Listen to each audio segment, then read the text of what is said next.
Today we are talking about absolute value.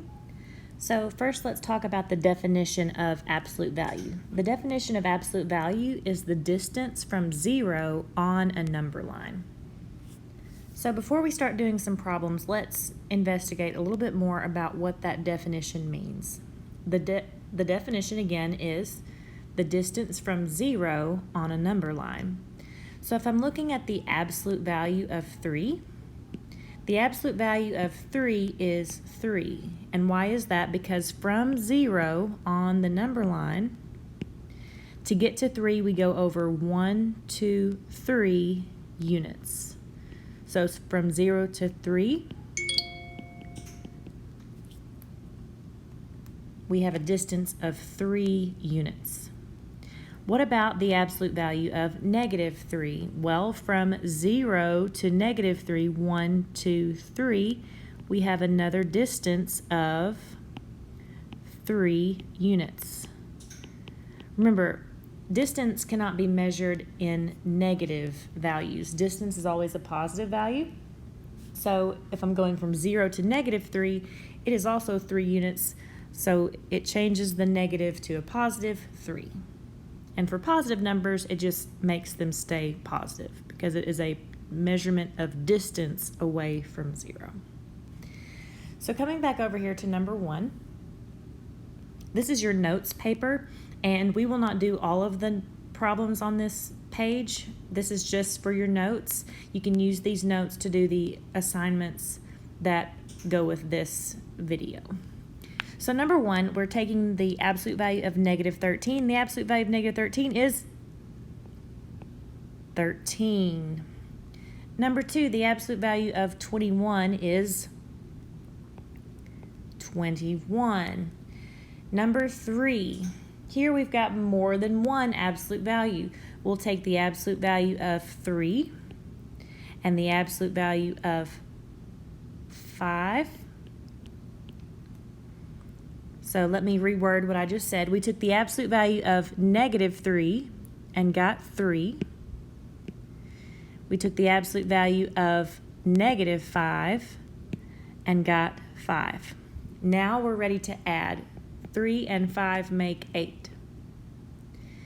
So you'll notice if you look a little bit further down on this page that we are going to start talking about order of operations.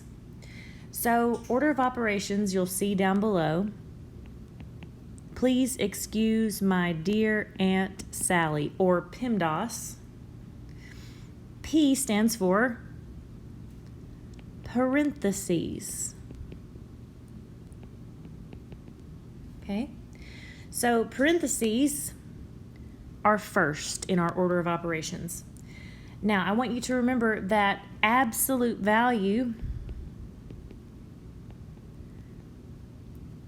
goes with parentheses. We always take the absolute value as we would apply parentheses. Okay, so absolute value comes first, just like we did here. We took the absolute value of -3, we got 3, took the absolute value of -5 and got 5. We did that first. Now, for number 6, if I treat the absolute value bars similarly to the way that I treat parentheses, that means I need to do the math inside the absolute value bars before I apply them.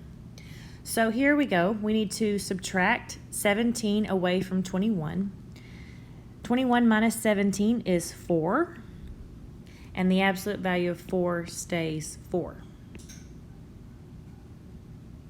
So again, this one we took the absolute value first and then we added. For number 6, we need to subtract first, then apply the absolute value bars, just like you would for parentheses. Number 9, 15 minus 23. Okay, we do need to subtract because the signs are different. The 15 is positive, the 23 is negative. The signs are different. When the signs are different, we need to subtract. 23 minus 15, I need to borrow here. 13 minus 5 is 8. What kind of 8? Well, the 23 is the bigger number. The 23 has the negative in front of it. So because the 23 is bigger, when we subtract, we have a -8 as our result. But now we need to take the absolute value of negative 8, and the absolute value of negative 8 is 8. Coming over here to number 10, you notice that we have what looks like a double negative. See, these negatives are right next to each other. So we're looking at that and we think maybe we need to make that double negative into a positive, but we don't, okay? We do not need to do that because we have to do the absolute value bars first. Just like we would do parentheses first, we have to apply absolute value bars first. The absolute value of positive 24 is 24. The absolute value of negative 15 is positive 15. And what operation is in between these two numbers? It is a negative, so I need to subtract. 24 minus 15 is 9. So the answer is 9.